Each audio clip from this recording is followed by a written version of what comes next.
ఇట్లారా నా వైపు చూడండి. మీరు మందిరానికి వచ్చారంటే ఏదో ఒక పనిలో పాలిభాగస్తులవ్వండి. అఫ్ కోర్స్ మీరు ఇంజనీర్లు అయి ఉండొచ్చు, డాక్టర్లు అయి ఉండొచ్చు. ఇంకో మాట చెప్పంటారా, అలా చక్కగా చదువుకొని మంచి స్థితిలో ఉన్న మీరు మందిరంలో పరిచర్య చేస్తే మిమ్మల్ని చూసి అనేక మంది ఇన్స్పైర్ అవుతారు. ఈ అన్న సాఫ్ట్వేర్ ఇంజనీర్ అట, 3 లక్షల జీతం అట, చూడు చూడు చూడు మందిరంలో చీపురి కట్టబెట్టుకుని ఊడుస్తున్నాడు. ఈ అన్నకు 2 లక్షల రూపాయల జీతం అట, చూడు చిన్న పిల్లోడిలాగా వచ్చి లైవ్ దగ్గర కూర్చొని లైవ్ ఇస్తా ఉన్నాడు, ఎంత దీనుడిగా బ్రతుకుతున్నాడో.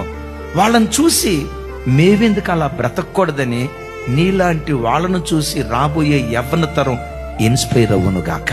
సంగమా, మందసాన్ని ఒక్కడు మోయుడు, రథాన్ని ఒక్క గుర్రం లాగదు, ఎద్దుల బండిని ఒక ఎద్దు లాగదు. 2 ఎద్దులు కలిసి 10 గుర్రాలు కలిసి మందసాన్ని కొంతమంది యాజకులు కలిసి ఎలా మోసుకుంటూ వెళ్తారో, సంఘాన్ని ఒక సేవకుడు మోయటం కాదు, ఒక సేవకురాలు మోయటం కాదు, మనమందరం సంఘ భారాన్ని మోసేవారిగా ఉండాలి.